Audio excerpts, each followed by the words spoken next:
Next one is self-inductance. What is the meaning of self-inductance? Now, how can you find the self-inductance of solenoid? Next, energy stored in a solenoid or inductor. Now, this one we'll see here. Self-inductance.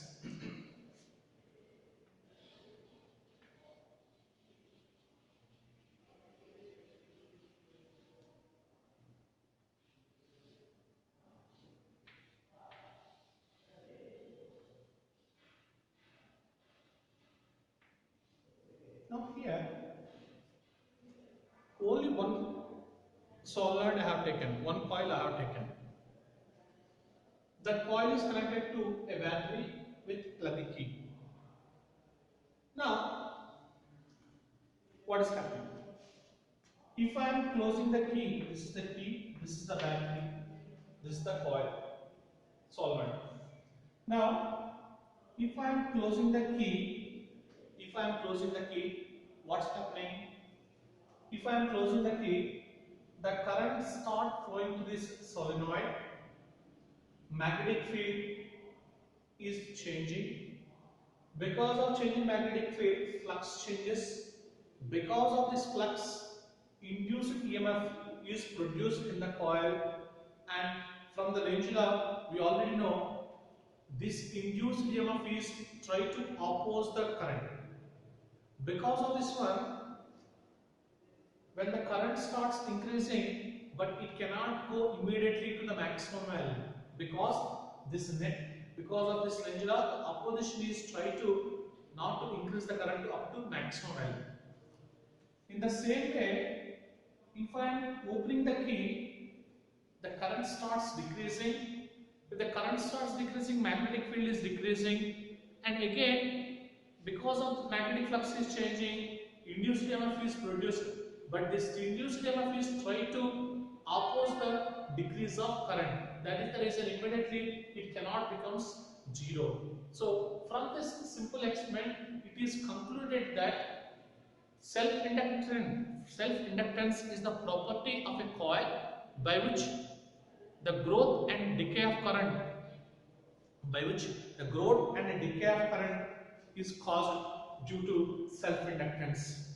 So this property we call it as a self-inductance. Once again, because of the self-inductance, it cannot grow immediately and it cannot decay immediately because of this opposite induced EMF, and this we call it as a self-inductance. Now in the self-inductance, you already know the flux produced is directly proportional to magnitude of current. Flux linkage is directly proportional to current in the coil. Now if I am removing the proportionality, I will get phi is equal to Li. What is the L? This L stands for coefficient of self-inductance. Now from the Faraday's law, E is equal to minus d pi by dt. You already know. In place of pi, if I am substituting, E is equal to minus d by dt into Li. If I am taking out, E is equal to minus L into di by dt, and finally L is equal to E by di by dt. And finally, you can define this coefficient of self-induction like this. Induced EMF is produced in the coil is due to unit decrease of rate of current in the coil. So induced EMF is produced in the coil is due to decrease in the rate of unit current in the coil, and that we call it as a coefficient of self-induction. So once again, self-induction is nothing but it's a property of coil by which growth of and decay of current takes a little bit time, and this we call it as a self-inductance.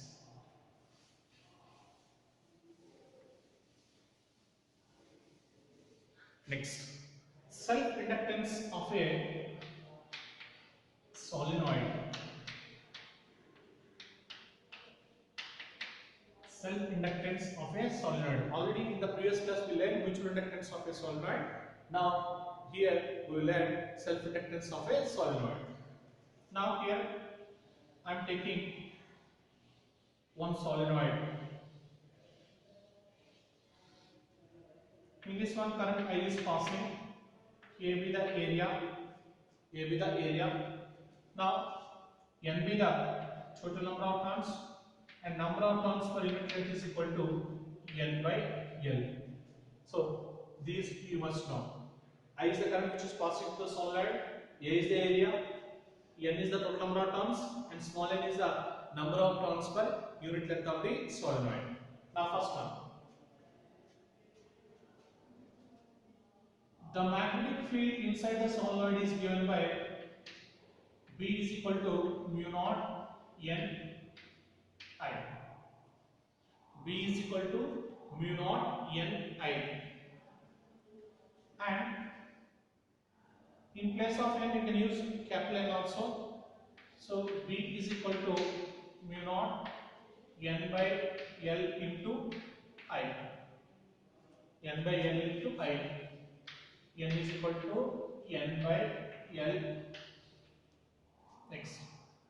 Magnetic flux linked with each turn of the solenoid.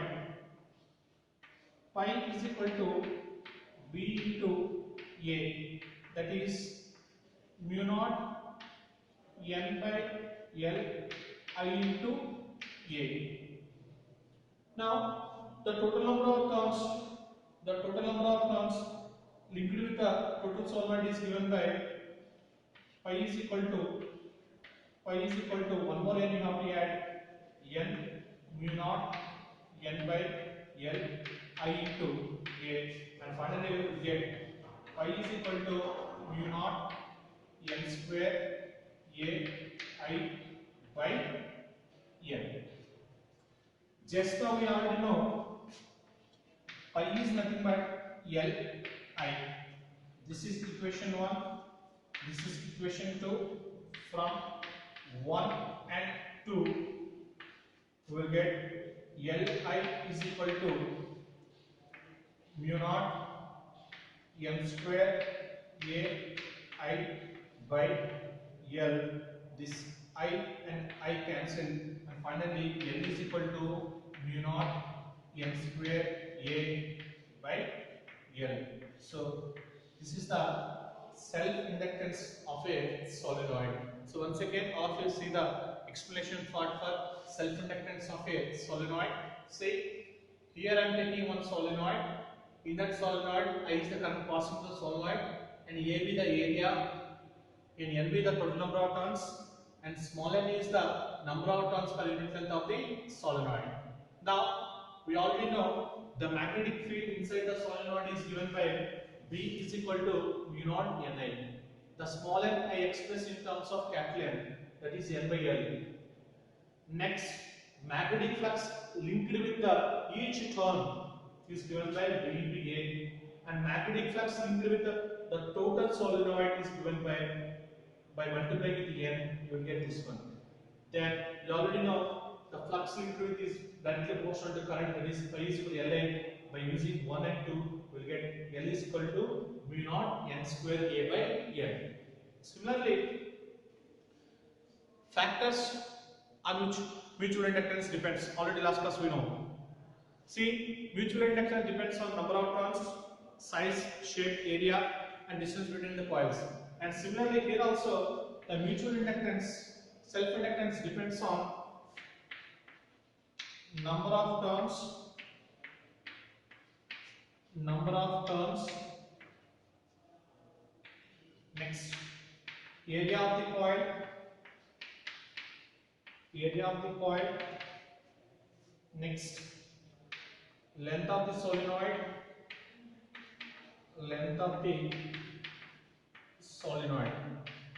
So on these three factors, this self-inductance depends. Once again, all of you see, name the factors on which self-inductance depends. Self-inductance depends on number of turns, area of the coil, and length of the solenoid. So on these three factors, this is self-inductance depends.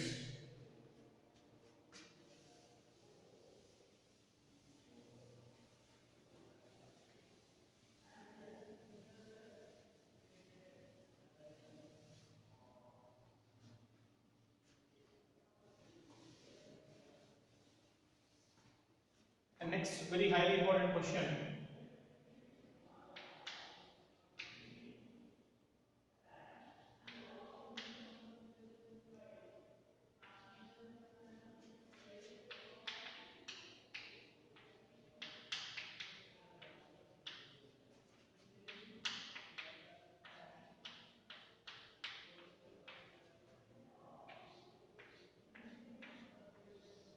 Energy stored in an inductor. Or the same question it is given, potential energy stored in an inductor. Both the questions are same. Energy stored in an inductor, potential energy stored in an inductor, or magnetic potential energy stored in an inductor. All questions are same. But examination point of view, this is also very highly important question, and the derivation part is very easy. Now see. See, here I am taking one solenoid or inductor.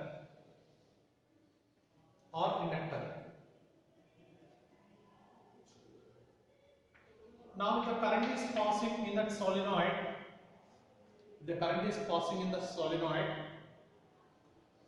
Magnetic field is changing. Because of change in magnetic flux is changing, and induced EMF is produced. This induced EMF is, we call it as a back EMF.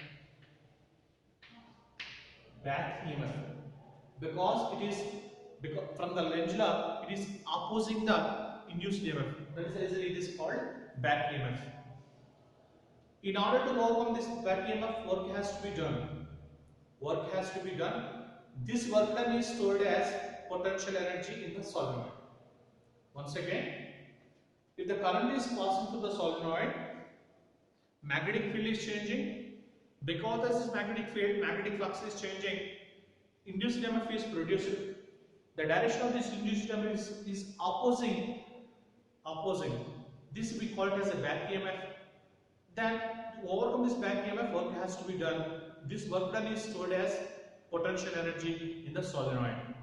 Now, how can you find this energy? We'll see. Now, the rate of doing work, we call it as a power. The power P is equal to dW by dt. Power is equal to rate of doing work, that is dW by dt is equal to, we already know power equation, P is equal to VI from the relations taken from the current electricity. Now, the same equation I am writing like this. dW by dt is equal to, in place of VI, I can use EI. Because voltage, this is EMF. This is equation 1. Now we already know induced EMF is nothing but L into di by dt. This is equation 2. Substitute 2 in 1. Now what do you get? See, dW by dt is equal to L di by dt into I. In place of E, I substituted L di by dt into I. dt cancel. dW is equal to L I d I. Now, the total work done is given by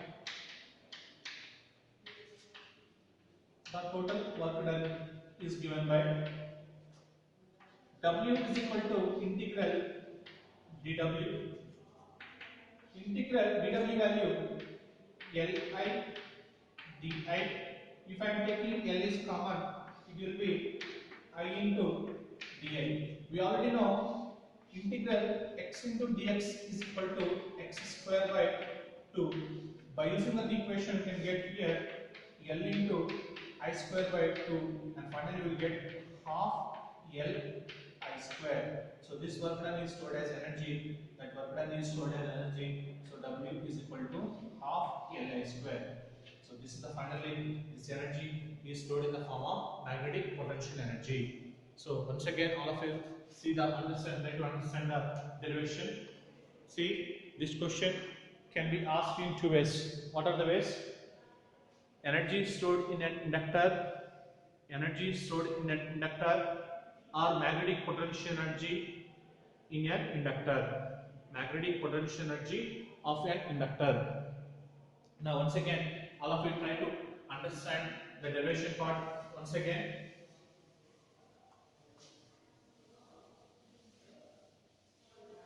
Once again, see the derivation part. This is a solenoid. In that solenoid, I is the current which is passing through the solenoid. Okay. If the current is passing through the solenoid, magnetic field is changing, magnetic flux changes, induced EMF is producing. That induced EMF from the longitudinal is trying to oppose. So that is the reason it is called back EMF. You want to work on this back EMF, work has to be done. This work done is stored as potential energy or magnetic potential energy. That's it. Next. Now, the power is nothing but rate of doing work, that is dW by dt, that is VI. So power is equal to VI. Next, dW by dt is equal to, in place of V I can take EI. This is equation 1.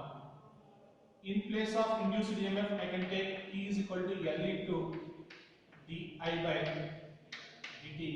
This is equation 2. Substitute 2 in 1.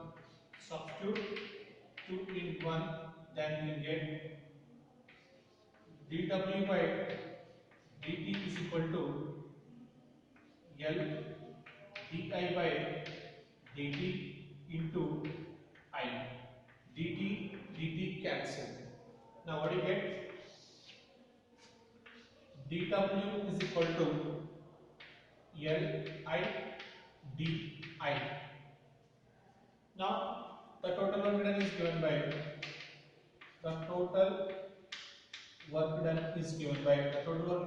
by W is equal to integral dW. W is equal to integral Li di, L into integral I into di. Now integral x into dx is equal to x square by 2. Now similarly here you get L into I square by 2, and finally half L I square. So this total work done is stored in the form of potential energy. So this work done is stored in the form of potential energy, and this energy we call it as magnetic potential energy. Magnetic potential energy of the inductor.